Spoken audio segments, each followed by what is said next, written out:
ਥਾਪਿਆ ਨਾ ਜਾਏ, ਕੀਤਾ ਨਾ ਹੋਏ, ਆਪੇ ਆਪ ਨਿਰੰਜਨ ਸੋਏ। ਧੰਨ ਗੁਰੂ ਨਾਨਕ ਮਹਾਰਾਜ ਜੀ ਦੇ ਪਾਵਨ ਪਵਿੱਤਰ ਬੋਲ ਉਸ ਅਕਾਲ ਪੁਰਖ ਪਰਮਾਤਮਾ ਦੇ ਬਾਬਤ ਆਖਿਆ ਕਿ ਦੁਨੀਆ ਦਾ ਕੋਈ ਵੀ ਇਨਸਾਨ ਉਸ ਅਕਾਲ ਪੁਰਖ ਪਰਮਾਤਮਾ ਨੂੰ ਥਾਪ ਨਹੀਂ ਸਕਦਾ, ਬਣਾ ਨਹੀਂ ਸਕਦਾ। ਉਸ ਚੀਜ਼ ਦਾ ਕੋਈ ਆਕਾਰ ਨਹੀਂ ਹੈ। ਪਰ ਜਦੋਂ ਇਨਸਾਨ ਵੱਲ ਝਾਤ ਮਾਰਦੇ ਹਾਂ, ਇਨਸਾਨ ਆਪਣੀ ਕਲਮ ਦੇ ਨਾਲ ਇੱਕ ਕਾਗਜ਼ ਤੇ ਰੱਬ ਨੂੰ ਬਣਾਉਣ ਦੀ ਕੋਸ਼ਿਸ਼ ਕਰ ਰਿਹਾ ਹੈ। ਇੱਕ ਕਲਾਕਾਰ ਹੱਥ ਦੇ ਵਿੱਚ ਛੇਣੀ ਹਥੌੜੀ ਫੜ ਕੇ ਪੱਥਰ ਦੇ ਵਿੱਚ ਉਹਦੀ ਘਾਲਣਾ ਕਰਕੇ ਉਸ ਨੂੰ ਤਰਾਸ਼ ਕੇ ਉਸ ਨੂੰ ਇੱਕ ਖੁਦਾ ਦਾ ਰੂਪ ਦੇ ਰਿਹਾ ਹੈ। ਇਹੀ ਬੋਲ ਸੀ ਜਦੋਂ ਧੰਨ ਗੁਰੂ ਨਾਨਕ ਮਹਾਰਾਜ ਜੀ ਨੇ ਉਸ ਪਰਮਾਤਮਾ ਦੀ ਗੁਣਾ ਦੀ ਮੂਰਤੀ ਬਣਾਈ। ਮੰਗਲਾ ਚਰਨ ਦੇ ਵਿੱਚ ਆਖਿਆ ਸੀ ਅਕਾਲ ਮੂਰਤ। ਉਹ ਰੱਬ ਮੂਰਤੀ ਤੋਂ ਰਹਿਤ ਹੈ। ਉਸ ਪਰਮਾਤਮਾ ਦੀ, ਉਸ ਖੁਦਾ ਦੀ, ਉਸ ਅੱਲਾ ਦੀ, ਵਾਹਿਗੁਰੂ ਦੀ ਕੋਈ ਮੂਰਤੀ ਨਹੀਂ। ਉਹ ਕੋਈ ਵੀ ਰੂਪ ਧਾਰ ਕੇ ਇਸ ਜ਼ਮੀਨ ਤੇ ਨਹੀਂ ਆਉਂਦਾ ਸੀ। ਜਿੱਥੇ ਭਗਤ ਕਬੀਰ ਜੀ ਦੇ ਪਾਵਨ ਪਵਿੱਤਰ ਬੋਲ ਪੜ੍ਹਦੇ ਹਾਂ ਜੀ, ਸੱਚ ਦੀ ਆਵਾਜ਼ ਤੇ ਉਹਨਾਂ ਨੇ ਆਖਿਆ ਪਾਖਾਨ ਗੜਕੈ ਮੂਰਤ ਕੀਨੀ, ਦੇ ਕੇ ਛਾਤੀ ਪਾਉ। ਜੇ ਇਹ ਮੂਰਤ ਸਾਚੀ ਹੈ ਤੋ ਗੜਨ ਹਾਰੇ ਖਾਓ। ਪਾਖਾਨ ਦਾ ਅਰਥ ਹੈ ਜੀ ਇੱਕ ਪੱਥਰ, ਗੜਕੈ, ਗੜ ਦਾ ਅਰਥ ਹੈ ਜੀ ਉਸ ਨੂੰ ਤਰਾਸ਼ਣਾ, ਉਸ ਨੂੰ ਛਿੱਲਣਾ। ਇੱਕ ਕਲਾਕਾਰ ਹੱਥ ਦੇ ਵਿੱਚ ਛੇਣੀ ਤੇ ਹਥੌੜੀ ਫੜ ਕੇ ਉਸ ਮੂਰਤੀ ਨੂੰ ਤਰਾਸ਼ਦਾ। ਪਰ ਭਗਤ ਕਬੀਰ ਜੀ ਕਹਿੰਦੇ ਇੱਕ ਕਲਾਕਾਰ ਪੱਥਰ ਦੀ ਮੂਰਤੀ ਨੂੰ ਤਰਾਸ਼ਦੇ ਰਿਹਾ। ਮੂਰਤੀ ਕਾਫੀ ਵੱਡੀ ਹੈ ਜੀ। ਜਦੋਂ ਉਹਦਾ ਚਿਹਰਾ ਬਣਾਉਂਦਾ ਹੈ, ਉਹਦੇ ਇੱਕ ਆਕਾਰ ਬਣਾਉਂਦਾ ਹੈ, ਤਾਂ ਉਸ ਪੱਥਰ ਦੀ ਛਾਤੀ ਦੇ ਉੱਤੇ ਪੈਰ ਰੱਖ ਕੇ ਉਸ ਮੂਰਤੀ ਦਾ ਆਕਾਰ ਬਣਾ ਰਿਹਾ। ਜੇ ਇਹ ਮੂਰਤ ਸੱਚੀ ਹੈ, ਜੇਕਰ ਇਸ ਮੂਰਤੀ ਦੇ ਅੰਦਰ ਜਾਨ ਹੈ, ਇਸ ਮੂਰਤੀ ਦੇ ਅੰਦਰ ਪ੍ਰਾਣ ਹੈ, ਇਹ ਤਾਕਤ ਦੀ ਧਣੀ ਹੈ, ਤੇ ਜਿਸ ਇਨਸਾਨ ਨੇ ਇਹਦੀ ਛਾਤੀ ਤੇ ਪੈਰ ਰੱਖ ਕੇ ਇਸ ਨੂੰ ਬਣਾਇਆ, ਭਲਾ ਉਸ ਕਲਾਕਾਰ ਨੂੰ, ਉਸ ਚਿੱਤਰਕਾਰ ਨੂੰ ਇਹ ਮੂਰਤੀ ਖਾ ਨਾ ਜਾਂਦੀ, ਭਸਮ ਨਾ ਕਰ ਦਿੰਦੀ, ਜੇਕਰ ਮੂਰਤੀ ਦੇ ਅੰਦਰ ਜਾਨ ਹੁੰਦੀ। ਕਿਉਂਕਿ ਆਪਣੀ ਗੱਲ ਕਰੀਏ, ਕੋਈ ਇਨਸਾਨ ਆਵੇ ਸਾਡੀ ਛਾਤੀ ਤੇ ਪੈਰ ਰੱਖ ਕੇ ਸਾਨੂੰ ਮਾਰਨ ਦੀ ਕੋਸ਼ਿਸ਼ ਕਰੇ ਤੇ ਸਾਡੇ ਅੰਦਰ ਜਾਨ ਹੈ, ਪ੍ਰਾਣ ਹੈ, ਅਸੀਂ ਮਾੜੇ ਮੋਟ ਹੱਥ ਪੈਰ ਤੇ ਮਾਰਾਂਗੇ ਜੀ। ਪਰ ਇੱਥੇ ਭਗਤ ਕਬੀਰ ਜੀ ਨੇ ਕਹਿ ਦਿੱਤਾ ਨਹੀਂ ਭਾਈ, ਇਸ ਮੂਰਤੀ ਦੇ ਅੰਦਰ ਕੋਈ ਪ੍ਰਾਣ ਨਹੀਂ। ਮੂਰਤੀ ਮੂਰਤੀ ਹੈ ਜੀ, ਭਾਵੇਂ ਉਹ ਕਾਗਜ਼ ਤੇ ਬਣਾਈ ਜਾ ਰਹੀ ਹੈ ਤੇ ਭਾਵੇਂ ਇੱਕ ਪੱਥਰ ਦੀ ਬਣਾ ਜਾਈ ਰਹੀ। ਇਸ ਦੁਨੀਆ ਦਾ ਦਾਵਾ ਸੀ ਉਹ ਪਰਮਾਤਮਾ ਸੰਖ ਲੈ ਕੇ, ਚੱਕਰ ਲੈ ਕੇ, ਗਦਾ ਲੈ ਕੇ ਇਸ ਦੁਨੀਆ ਦੇ ਵਿੱਚ ਆਉਂਦਾ ਹੈ। ਉਹਦਾ ਰੰਗ ਵੀ ਸਾਂਵਲਾ ਹੈ। ਪਰ ਜਦੋਂ ਗੁਰੂ ਗ੍ਰੰਥ ਸਾਹਿਬ ਵਿੱਚੋਂ ਸੰਸਕ੍ਰਿਤੀ ਨੂੰ ਪੜ੍ਹਦੇ ਹਾਂ, ਗੁਰੂ ਅਰਜਨ ਮਹਾਰਾਜ ਜੀ ਦੇ ਪਾਵਨ ਪਵਿੱਤਰ ਬੋਲ ਹੈ ਜੀ, ਨਾ ਸ਼ੰਖੰ ਨਾ ਚੱਕਰੰ ਨਾ ਗਦਾ ਨਾ ਸਿਆਮੰ ਅਚਰਜ ਰੂਪੰ ਰਹੰਤ ਜਨਮਾ। ਕਿ ਉਹ ਪਰਮਾਤਮਾ, ਉਹ ਖੁਦਾ ਨਾ ਤੇ ਹੱਥ ਦੇ ਵਿੱਚ ਸੰਖ ਲੈ ਕੇ ਆਉਂਦਾ, ਨਾ ਸੰਖੰ ਨਾ ਚੱਕਰੰ, ਤੇ ਨਾ ਹੀ ਉਹ ਉਂਗਲ ਦੇ ਵਿੱਚ ਚੱਕਰ ਪਾ ਕੇ ਆਉਂਦਾ ਹੈ, ਨਾ ਗਦਾ, ਨਾ ਉਹ ਗਦਾ ਲੈ ਕੇ ਆਉਂਦਾ ਹੈ, ਨਾ ਸਿਆਮੰ, ਤੇ ਨਾ ਹੀ ਉਹ ਸਾਂਵਲੇ ਰੰਗ ਦਾ ਹੈ। ਅਚਰਜ ਰੂਪੰ ਰਹੰਤ ਜਨਮੰ, ਉਹਦਾ ਰੂਪ ਹੀ ਅਚਰਜ ਹੈ, ਉਹ ਨਿਰੰਕਾਰ ਹੈ ਭਾਈ। ਹੁਣ ਆਕਾਰ, ਕੋਈ ਇਨਸਾਨ ਆਖੇ ਕਿ ਤੂੰ ਫਲਾਣੇ ਬੰਦੇ ਦਾ ਚਿੱਤਰ ਬਣਾਉਣਾ ਹੈ, ਉਹ ਬਣਾ ਦੇਗਾ। ਉਸਨੇ ਦੇਖਿਆ ਹੈ ਕੋਈ ਮੂਰਤੀ ਉਹਦੇ ਸਾਹਮਣੇ ਹੈ, ਉਸ ਦੀ ਕਾਪੀ ਕਰਕੇ ਉਹ ਬਣਾ ਦੇਗਾ। ਪਰ ਜਦੋਂ ਉਹਦੇ ਸਾਹਮਣੇ ਕੋਈ ਆਕਾਰ ਨਹੀਂ, ਉਸ ਇਨਸਾਨ ਨੇ ਕਿਸੇ ਦੂਜੇ ਇਨਸਾਨ ਨੂੰ, ਚਿੱਤਰ ਨੂੰ ਦੇਖਿਆ ਨਹੀਂ, ਤੇ ਇਹ ਸੰਭਵ ਨਹੀਂ ਕਿ ਉਹ ਆਪਣੀ ਪੈਨ ਦੇ ਨਾਲ ਜਾਂ ਛੀਣੀ ਹਥੌੜੇ ਦੇ ਨਾਲ ਕਿਸੇ ਨੂੰ ਆਕਾਰ ਦੇ ਸਕੇ। ਹੁਣ ਇੱਥੇ ਮਹਾਰਾਜ ਜੀ ਨੇ ਆਖਿਆ ਰੱਬ ਦੇ ਬਾਬਤ ਨਿਰੰਕਾਰ। ਆਕਾਰ ਦਾ ਅਰਥ ਹੈ ਆਕਾਰ ਦੇ ਸਕਦਾ ਭਾਈ, ਪਰ ਜਦੋਂ ਨੀ ਲੱਗਿਆ ਉਸ ਪਰਮਾਤਮਾ ਦਾ ਕੋਈ ਆਕਾਰ ਹੀ ਨਹੀਂ, ਤੇ ਤੂੰ ਇਹ ਦਾਵਾ ਕਿਵੇਂ ਕਰ ਸਕਦਾ ਹੈ ਇਹ ਮੈਂ ਰੱਬ ਦੀ ਮੂਰਤੀ ਬਣਾਈ ਤੇ ਇਹ ਰੱਬ ਦੀ ਮੂਰਤੀ ਹੈ। ਸੁਖਮਣੀ ਸਾਹਿਬ ਜੀ ਦਾ ਪਾਠ ਆਪ ਸਮੂਹ ਸੰਗਤਾਂ ਕਰਦੇ ਹੋ ਜੀ। ਉੱਥੇ ਵੀ ਧੰਨ ਗੁਰੂ ਅਰਜਨ ਮਹਾਰਾਜ ਜੀ ਨੇ ਆਖਿਆ ਸੀ ਰੂਪ ਨਾ ਰੇਖ ਨਾ ਰੰਗ ਕਿਛ, ਤੇਰੇ ਗੁਣ ਤੇ ਪ੍ਰਭ ਭਿੰਨ। ਨਾ ਪਰਮਾਤਮਾ ਦਾ ਕੋਈ ਰੂਪ ਹੈ, ਨਾ ਉਹਦਾ ਕੋਈ ਰੰਗ ਹੈ, ਨਾ ਉਹ ਇਸ ਸੰਸਾਰ ਨੂੰ ਦਿਸਦਾ ਹੈ, ਪਰ ਗੁਪਤ ਤਾਰ ਤੇ ਹਰ ਇੱਕ ਚੀਜ਼ ਦੇ ਵਿੱਚ ਮੌਜੂਦ ਹੈ ਜੀ। ਹੁਣ ਜਿਸ ਚੀਜ਼ ਦਾ ਰੂਪ ਹੀ ਨਹੀਂ, ਅਸੀਂ ਉਸ ਨੂੰ ਪੇਸ਼ ਕਿਵੇਂ ਕਰ ਸਕਦੇ ਹਾਂ? ਪਾਤਸ਼ਾਹ ਜੀ, ਤੂੰ ਇੱਦਾਂ ਦਾ ਹੈ ਤੇ ਅਸੀਂ ਤੈਨੂੰ ਬਣਾ ਰਹੇ ਹਾਂ।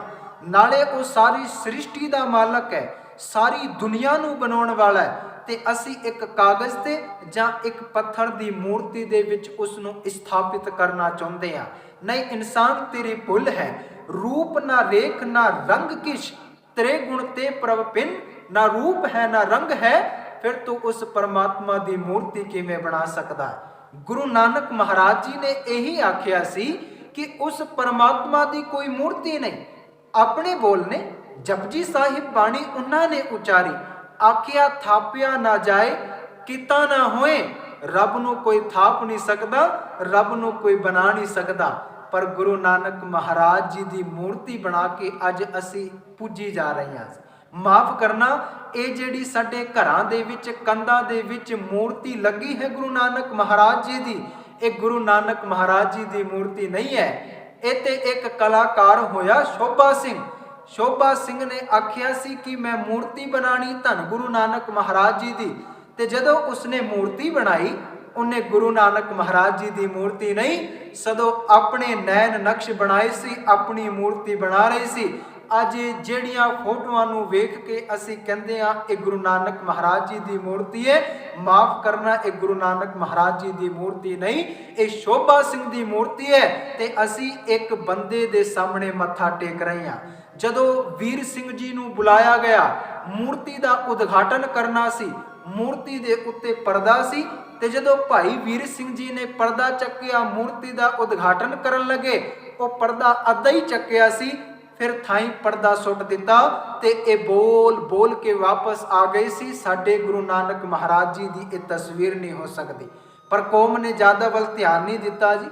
तुसी गूगल ते सर्च करना गुरु नानक महाराज जी की तस्वीर, नाल ही तुहानू शोभा सिंह की तस्वीर मिल जाएगी। उसने अपने नैन नक्श गल्ला हथ दाढ़ी सब कुछ अपना बनाया होया। गुरु नानक महाराज जी कह गए सन कि वो अकाल पुरख परमात्मा बनाया नहीं जा सकता, उन्होंने सानू मूर्ति दे विचों बाहर कढ़िया। पर मेरी कौम का दुखांत है, इस कौम ने फिर सानू गुरु नानक महाराज जी की तस्वीर वाल, मैं गुरु नानक दी महाराज की तस्वीर नहीं सगों शोभा सिंह दा दिता जाएगा जी, क्योंकि वो तस्वीर शोभा सिंह जी की है। तुसी पिंडा वाल झात मार के आओ, एक मजदूर जां घर दा किसान जदों पैली दे विच काम करदा है, हल वाहुंदा है, कई दे नाल पैली दे विच काम करदा है, खेतीबाड़ी करदा है, जरा ओदे पैर देख के आयो, जरा ओदियां एडियां देखना, ओदी दाढ़ी देखना। एक किसान दी दाढ़ी हथ पैर एडियां गल्लां देखनियां किन्नी कुछ सुंदर हुंदियां ने। एक गल कदे ना भुलो, गुरु नानक महाराज जी ने किरत करना सिखाया है, हल वाया है, आप पैली दे विच काम कीता है।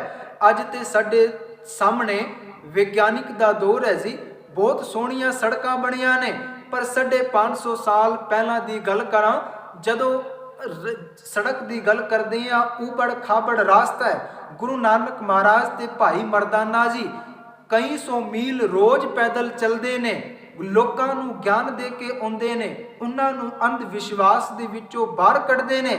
अंदाजा ला के आओ उन्हां दे पैर किदां दे होणे, जिहड़े खेतीबाड़ी कर रहे ने उन्हां दियां एडियां, उन्हां दियां गल्लां किदां दियां होणियां ने। ये सच है कि असल जिहड़ी धन गुरु नानक महाराज जी की तस्वीर है वो ये नहीं हो सकती, क्योंकि किरत व्यवहार करन वाला इंसान, अज तस्वीर वेखियो जी, चिट्टी दाढ़ी किन्ने प्यार दे नाल बनाई है, कोमल हथ बना दिते, बुल्लां ते लिपस्टिक ला के, चेहरे ते फेयर लवलियां ला के गुरु नानक महाराज जी की तस्वीर नूं पेश किया गया। एक कवि दे बोल है जी, मैं तुहाडे सामने जरूर अर्ज करांगा। बोल बड़े प्यारे हैं, कविता दे रूप दे विच उन्होंने बयान किया। माफ करना, साडे लही बहुत मुश्किल है नानक दी असली तस्वीर दा ध्यान धरना।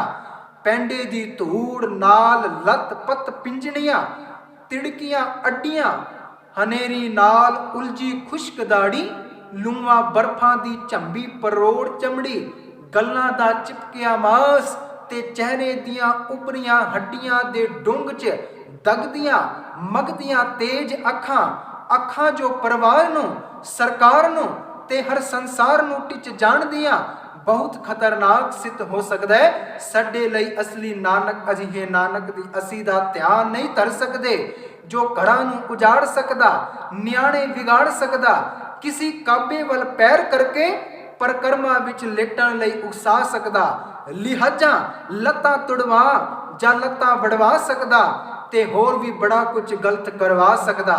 ਮਸਲਨ ਅਸੀਂ ਮਜ਼ਹਬੀ ਚਿੰਨ੍ਹਾਂ ਦੇ ਥੋਤੇਪਣ ਨੂੰ ਨਾਪ ਸਕਦੇ ਹਾਂ, ਵਹਿਣਾਂ ਨੂੰ ਮੋੜਨ ਦਾ, ਮਰਿਆਦਾ ਨੂੰ ਤੋੜਨ ਦਾ ਐਲਾਨਨਾਮਾ ਛਾਪ ਸਕਦੇ ਹਾਂ।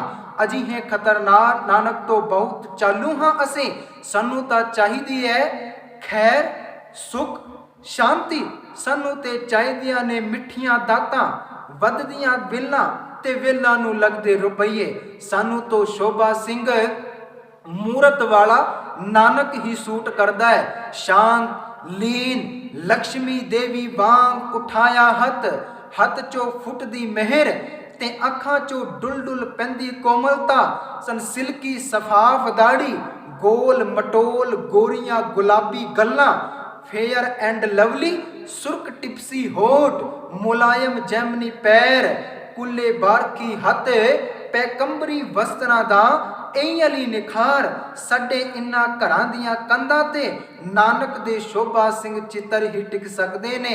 ਰਾਹਾਂ ਨੂੰ ਰੱਦ ਕਰਨ ਵਾਲੇ ਖਤਰਨਾਕ ਨਾਨਕ ਦੀ ਅਸਲੀ ਤਸਵੀਰ ਦਾ ਭਾਰ ਸਾਡੀ ਕੋਈ ਕੰਧ ਨਹੀਂ ਚੱਲ ਸਕਦੀ। ਮਾਫ ਕਰਨਾ, ਅਸੀਂ ਮਰ ਕੇ ਬਣਾਏ ਘਰ ਨਹੀਂ ਢੁਆਣੇ, ਮਸਾ ਹੱਥ ਤੋਂ ਲਏ ਨਿਆਣੇ, ਹੱਥੋਂ ਨਹੀਂ ਗਵਾਣੇ। ਅਸੀਂ ਅਸਲੀ ਨਾਨਕ ਦੀ ਤਸਵੀਰ ਦਾ ਧਿਆਨ ਨਹੀਂ ਧਰ ਸਕਦੇ। ਮਾਫ ਕਰਨਾ। ਜਸਵੰਤ ਇੱਕ ਲੇਖਕ ਹੈ ਜੀ, ਜਸਵੰਤ ਜ਼ਫਰ ਦੀ ਇੱਕ ਕਵਿਤਾ ਉਹਨਾਂ ਨੇ ਬਿਆਨ ਕੀਤਾ ਕਿ ਜੇਕਰ ਅਸਲੀ ਤਸਵੀਰ ਵੇਖੋਗੇ ਨਾ ਗੁਰੂ ਨਾਨਕ ਮਹਾਰਾਜ ਜੀ ਦੀ, ਤੇ ਇਹ ਤੁਹਾਡੀ ਕੰਧ ਤੇ ਸ਼ੋਭਾ ਸਿੰਘ ਦੀ ਤਸਵੀਰ ਟੰਗੀ ਹੋਈ ਹੈ। ਜੇਕਰ ਅਸਲੀ ਵਿੱਚ ਗੁਰੂ ਨਾਨਕ ਮਹਾਰਾਜ ਸਾਡੇ ਦਰਵਾਜ਼ੇ ਤੇ ਆ ਗਏ ਨਾ, ਉਹ ਗੁਰੂ ਨਾਨਕ ਮਹਾਰਾਜ ਜਿਹੜੇ ਖੇਤੀਬਾੜੀ ਕਰਦੇ ਨੇ, ਕਿਰਤ ਕਰਦੇ ਨੇ, ਲੋਕਾਂ ਵਿੱਚ ਜਾ ਕੇ ਪ੍ਰਚਾਰ ਕਰਦੇ ਨੇ, ਤੇ ਅਸੀਂ ਧਿਆਨ ਮਾਰਨਾ ਹੈ ਸਾਡੀ ਕੰਧ ਤੇ ਲੱਗੀ ਤਸਵੀਰ ਨੂੰ ਤੇ ਕਹਿ ਦੇਣਾ ਨਹੀਂ, ਮਾਫ ਕਰਨਾ, ਤੁਸੀਂ ਗੁਰੂ ਨਾਨਕ ਮਹਾਰਾਜ ਜੀ ਨਹੀਂ ਹੋ ਸਕਦੇ। ਹਕੀਕਤ ਹੈ, ਮੰਨ ਲਓ ਗੁਰੂ ਨਾਨਕ ਮਹਾਰਾਜ ਸਾਡੇ ਦਰਵਾਜ਼ੇ ਤੇ ਆ ਜਾਣ, ਇੱਕ ਉਦਾਹਰਣ ਦੇ ਤੌਰ ਤੇ ਪੇਸ਼ ਕੀਤਾ ਜਾ ਰਿਹਾ ਹੈ, ਤੇ ਅਸੀਂ ਕੀ ਵੇਖਾਂਗੇ? ਨਹੀਂ, ਸਾਡੇ ਘਰ ਦੇ ਵਿੱਚ ਹੋਰ ਤਸਵੀਰ ਲੱਗੀ ਹੈ, ਇਹ ਤੇ ਹੋਰ ਕੋਈ ਸ਼ਖਸ ਹੈ, ਅਸੀਂ ਗੁਰੂ ਨਾਨਕ ਮਹਾਰਾਜ ਜੀ ਨੂੰ ਵਾਪਸ ਮੋੜ ਦੇਣਾ ਨਹੀਂ, ਤੁਸੀਂ ਗੁਰੂ ਨਾਨਕ ਮਹਾਰਾਜ ਜੀ ਨਹੀਂ ਹੋ ਸਕਦੇ। ਜੇ ਅਸਲੀਅਤ ਵਿੱਚ ਗੁਰੂ ਨਾਨਕ ਮਹਾਰਾਜ ਜੀ ਨੂੰ ਧਿਆਉਣਾ ਹੈ, ਉਹਨਾਂ ਦੀ ਪੂਜਾ ਕਰਨੀ ਹੈ, ਤੇ ਪਾਵਨ ਬਾਣੀ ਪੜੋ, ਇਹਨਾਂ ਮੂਰਤੀਆਂ ਦੇ ਵਿੱਚੋਂ ਬਾਹਰ ਨਿਕਲੋ ਜਿਹੜੀਆਂ ਮੂਰਤੀਆਂ ਦਾ ਖੰਡਨ ਕਰਦੇ ਹੋਏ ਧੰਨ ਗੁਰੂ ਨਾਨਕ ਮਹਾਰਾਜ ਜੀ ਨੇ ਬੋਲ ਲਿਖੇ, ਥਾਪਿਆ ਨਾ ਜਾਏ ਕੀਤਾ ਨਾ ਹੋਏ, ਆਪੇ ਆਪ ਨਿਰੰਜਨ ਸੋਏ, ਅੰਜਨ ਦਾ ਅਰਥ ਹੈ ਜੀ ਮਾਇਆ। ਨਿਰੰਜਨ ਉਹ ਪਰਮਾਤਮਾ ਆਪਣੇ ਆਪ ਤੋਂ ਪੈਦਾ ਹੋਇਆ ਹੈ, ਉਹ ਨਿਰੰਜਨ ਹੈ, ਉਹ ਕਾਲਕ ਤੋਂ ਰਹਿਤ ਹੈ। ਜੇਕਰ ਬੁੱਤਾਂ ਵੱਲ ਧਾਤ ਮਾਰੀਏ ਨਾ, ਤੇ ਕਬੀਰ ਦੇ ਕਮਾਲ ਦੇ ਬੋਲ ਆਖੇ ਲੇਖਕ ਨੇ, ਕਹਿਣ ਲੱਗਿਆ, ਬੁੱਤੋ क्या खूब तरक्की की, जब तरासे ना थे तो पत्थर थे। तरासे का अर्थ है किसी चीज़ ਨੂੰ ਘੜ ਦੇਣਾ, ਬਣਾ ਦੇਣਾ, ਛਿੱਲ ਦੇਣਾ।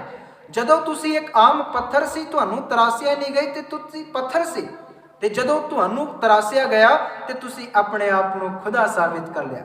ਬੁੱਤੋ क्या खूब तरक्की की, जब तरासे ना थे तो पत्थर थे, जब तरासे गए तो खुदा बन गए।